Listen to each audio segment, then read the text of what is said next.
आता जाऊया केरळमधल्या बातमीकडे। मुख्यमंत्री ठरवण्याकरता केरळमध्ये काँग्रेस अध्यक्ष मल्लिकार्जुन खरगेंच्या निवासस्थानी बैठक सुरू आहे।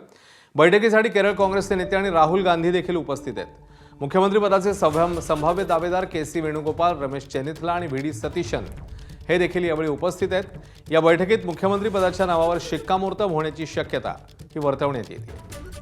बैठकीत दावेदारांकडून आपल्या कामाचा रिपोर्ट देण्यात येतोय, तर सगळ्यात जास्त आमदारांचं मत के.सी. वेणुगोपाल यांच्या बाजूने अशी ही माहिती सूत्रांकडून कळते। त्यामुळे के.सी. वेणुगोपाल यांच्या नावावर आता शिक्कामोर्तब होतंय का पाहणं महत्त्वाचं आहे।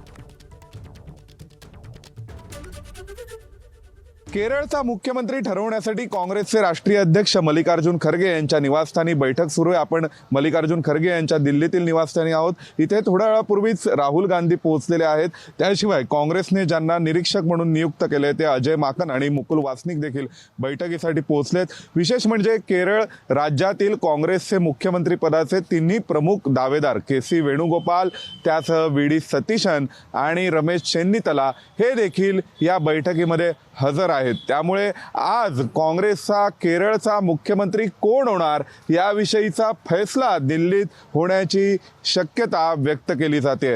व्हिडिओ जर्नलिस्ट अजित चाकोसह सोमेश कोलगे, एबीपी माझा, नवी दिल्ली। एबीपी माझा, उघडा डोळे बघा नीट।